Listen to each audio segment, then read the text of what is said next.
diz muito, né? Não, essa juventude de hoje não quer nada com nada, tá na escola e não quer nada com nada, ela é muito violenta e tal. E eu acho que a juventude ela também é um reflexo dos nossos estímulos. Nós que somos adultos, a gente está estimulando eles a fazer alguma coisa. E se eles não estão afim de fazer nada, se eles são preguiçosos, ou se eles não são bagunceiros, e se eles são desordenados, isso também é culpa nossa. Isso, nós três concordamos, e concordamos também que é uma ideia que talvez esteja por trás aí de por que o Rio Grande do Sul vem decaído na educação. Os planos para a educação são de governo, e eles não vêm da realidade concreta das escolas, eles vêm da Secretaria de Educação de cima para baixo, né?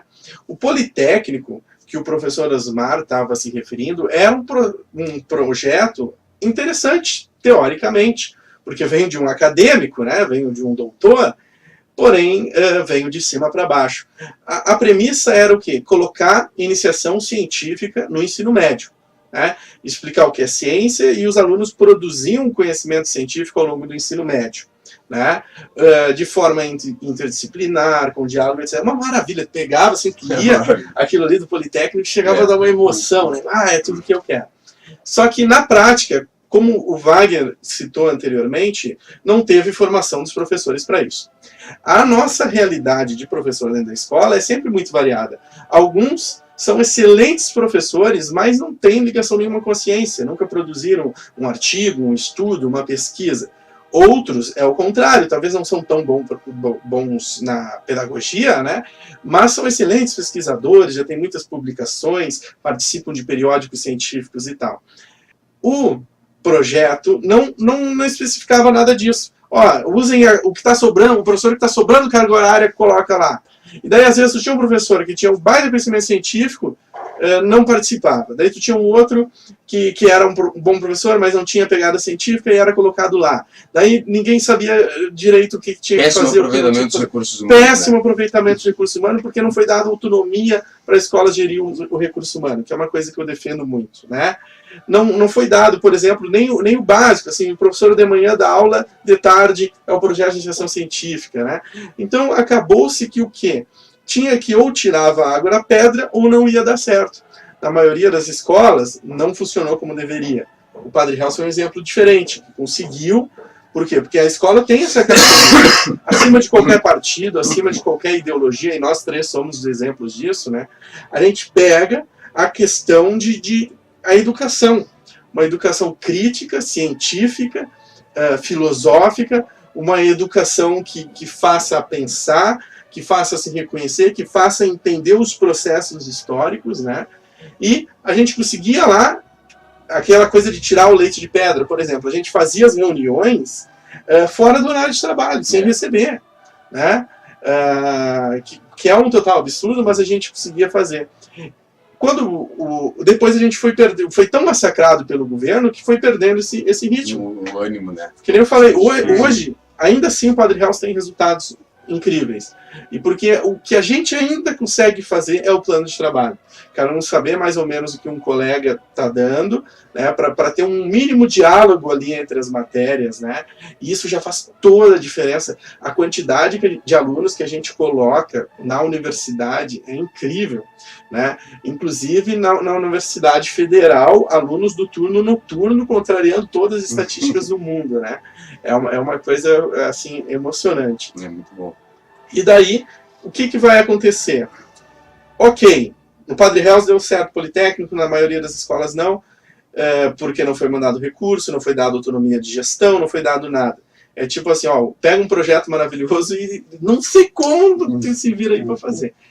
Daí trocou o governo, todo governo chega e quer mexer na educação, né? Por quê? Quer deixar a sua marca na educação.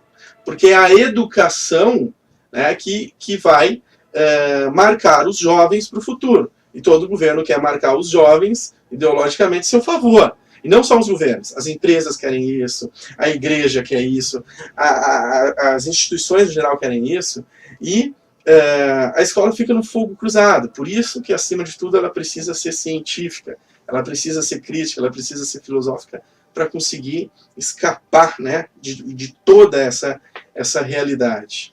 E aí eu acho que a universidade, né, de novo, eu acho que a universidade tem um papel muito importante nessa formação científica da escola, que a ideia da ciência, né, de se tornar ciente, de saber dos processos, da tentativa, do erro, de metodologia científica, e como os governos não trabalham isso, e aí na estrutura tu vai ter também uma linguagem administrativa, como tu tem historicamente só administradores, a estrutura da Secretaria de Educação ela é toda administrativa, toda a burocracia tem essa linguagem.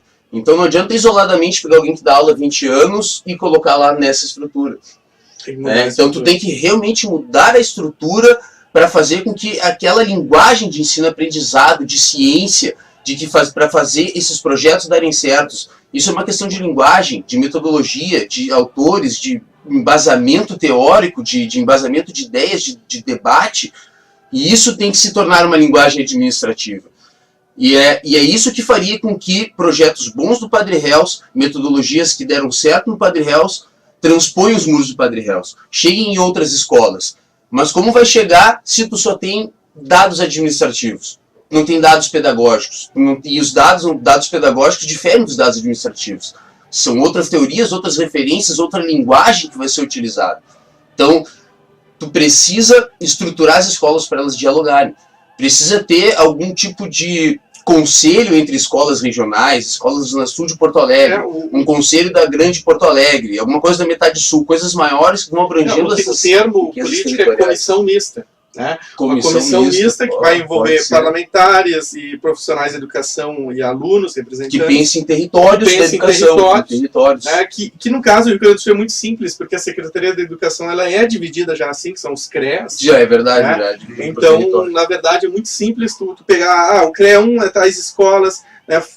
Faz uma reunião, vamos dizer, mensal, e daí manda um delegado para uma reunião que junta os delegados de todos os outros CREAs. Ou seja, é fácil. Não é um custo alto. Não é um custo, né? Não é. Se a gente for comparar com o Senado, sim. Pelo que acho que um senador paga todo. Paga todo, né? Tem. Exatamente.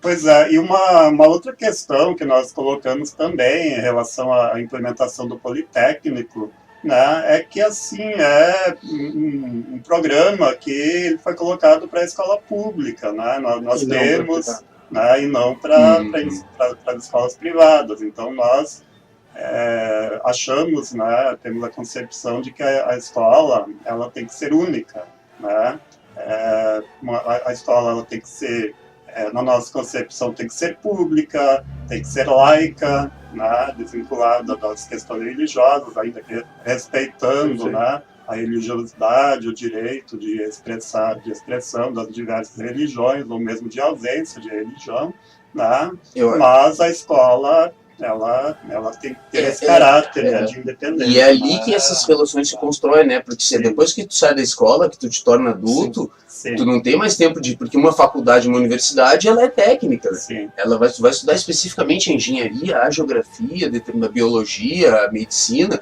então tu já não tem esse caráter. É lá naquela formação ali que é muito importante essas coisas estarem presentes. É ali que vai ter o debate, é ali que vai ter a formação, é ali que vai ter o confronto de formações, né? É ali que tu vai lidar com a diversidade institucionalmente. Como que tu lidar com a diversidade institucionalmente, né? E a ciência é importante de estar presente como mediadora, né, de todas as relações. Que de um jeito ou de outro a religião vai estar dentro da escola. De um jeito ou de outro, várias instituições vão estar dentro da escola. As instituições culturais, formações culturais vão estar dentro da escola. E isso só tem que ser mediado pela ciência. Eu tenho até uma frase, tá no meu mestrado, minha dissertação, me lembro até hoje, que diz assim: educação e cultura só são universais se forem plurais. Né? Então, por exemplo, muito se fala da educação, se universalizou a educação no Brasil, mas é um pouco falacioso, porque é meio um modelinho de cima para baixo, né? Por exemplo, a famosa discussão da aula de religião, né? Que a gente sabe que é uma religião só, que é a predominante, que vai de cima para baixo. O Padre Hells conseguiu fazer diferente, conseguiu tirar um leitinho de pedra também, em relação à aula de religião. Né? Porque a gente sabe que se fala em aula de religião, mas não em pluralidade religiosa. o que está por trás, muitas vezes, é o quê? A religião predominante, de cima para baixo, um modelinho que vem lá da Secretaria da Educação, ou seja, não respeitando a pluralidade real que tu encontra dentro de uma sala de aula. E a universidade, ela pesquisa as religiões, né? Sim, sim. Então, até a teologia hoje, ela é teologia comparada. Mesmo se tu for estudar na PUC, claro que metade do currículo vai estar baseado na teologia católica, né? Mas vai ter uma outra metade do currículo que é comparada, entendendo toda a história do princípio dos deuses, da mitologia, etc. e tal. Então, até a própria teologia, ela já avançou em relação a muita coisa que se tenta impor lá na escola. E a gente conseguiu transformar, né, a aula de religião numa aula crítica, né, numa aula de humanismo. A gente sentou o pessoal das humanas, né, para dizer, a gente... Então, só para lembrar como é que foi o processo disso, a gente, quando veio a obrigatoriedade de ter essa disciplina, nós das humanas nos sentamos, né, as 4 áreas, né, filosofia, sociologia, geografia e história, para debater o que a gente vai, como é que vai ser essa disciplina de religião. E tudo sem receber fora do horário de trabalho, porque não é nos dado horas hoje no modelo que tem para reunião pedagógica, que é o básico, né? Só colocando assim, que teoricamente, né, o ensino religioso ele seria opcional para os estudantes, né, mas que na prática acaba sendo obrigatório, né, porque está dentro da grade curricular, enfim, daí o estudante ficaria sem ter, digamos assim, o preenchimento. Então, na prática, ela se torna obrigatória, né? Então, por isso que muito acertadamente, né, o Padre Hells utiliza, como foi dito aqui, para fazer o debate crítico, né, ou seja, nós precisamos desenvolver, né, os estudantes têm essa capacidade, precisa apenas ser que eles tenham oportunidade, né, de exercitá-la, né, que é, digamos assim, uma compreensão crítica da realidade que nós estamos vivendo, né? Então, assim, a escola tem sim o papel de transmitir os conhecimentos que foram acumulados ao longo da humanidade, né? Os estudantes têm o direito de ter esse acesso,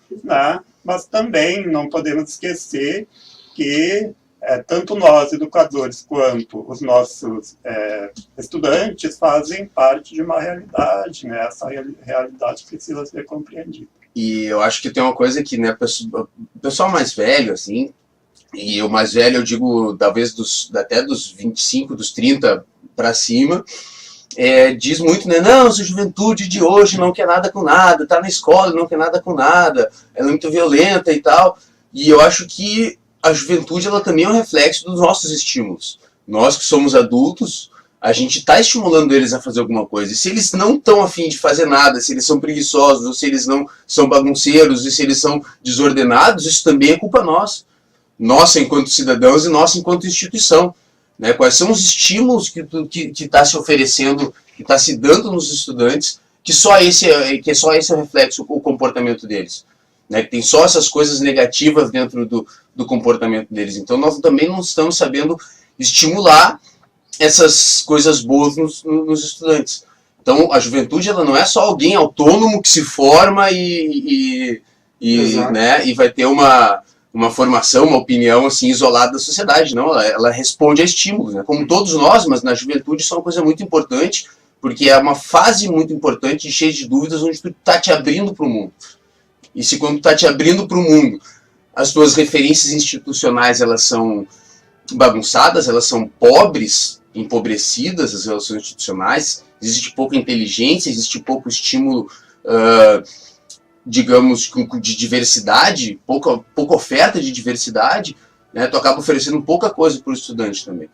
Então eles respondem ao estímulo e talvez a gente esteja falhando enquanto instituição para fazer essa juventude mais engajada.